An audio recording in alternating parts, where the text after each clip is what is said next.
The air in Ellen's living room was heavy with grief, the kind that clings to your bones. Her son, Michael, was gone, taken at 19 in a car accident just 2 weeks ago. Today was his memorial, a small gathering of family and friends to share stories, tears, and the unbearable weight of loss. The room buzzed softly with murmured condolences, the clink of coffee cups, and the rustle of tissues.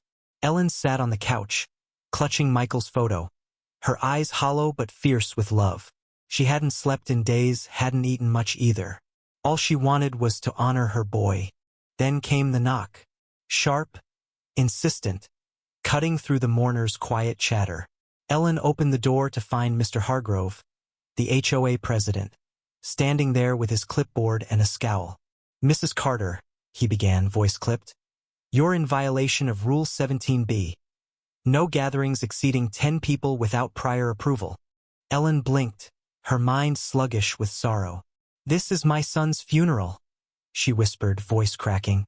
Hargrove didn't flinch. "Rules are rules. You've got 15 people here. That's a $500 fine." The room fell silent, mourners frozen, their eyes darting between Ellen and the man in the pressed blazer. Sarah, Ellen's neighbor and closest friend, stepped forward, her face flushed with disbelief. "You're fining her?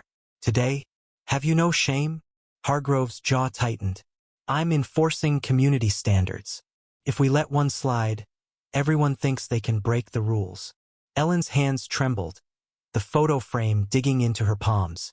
"You're standing in my home," she said, voice rising, "telling me I can't mourn my son because of your rules?" The air crackled with tension, every word a spark threatening to ignite. Sarah grabbed Hargrove's arm, her voice shaking with fury. He was 19. He was her only child. "Do you even hear yourself?"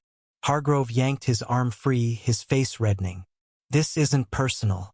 It's policy." But Ellen was done. She stood, her grief morphing into a raw, blazing anger. "Policy?" she spat. "You're interrupting my son's funeral over a policy?" She pointed to the door, her voice a low growl. "Get out. Now."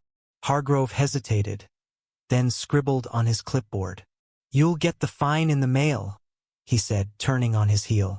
The memorial continued, but the joy of remembering Michael was tainted.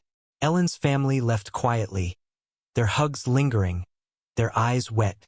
Sarah stayed, helping clean up, but the silence between them was heavy. Days later, the fine arrived $500, as promised. Ellen stared at the letter, her heart sinking further. She didn't have the money. She barely had enough to cover the funeral costs. Worse, whispers spread through the neighborhood.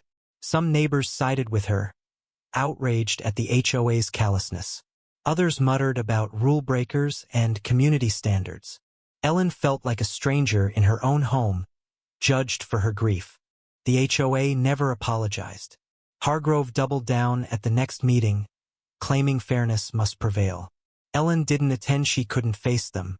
She sold Michael's car to pay the fine, each dollar a stab to her heart. The house grew quieter, emptier, as if Michael's absence had carved out something vital. Ellen wondered if she'd ever feel whole again, or if the rules of this place would keep breaking her. What would you have done in Ellen's place? How do you weigh personal loss against community rules?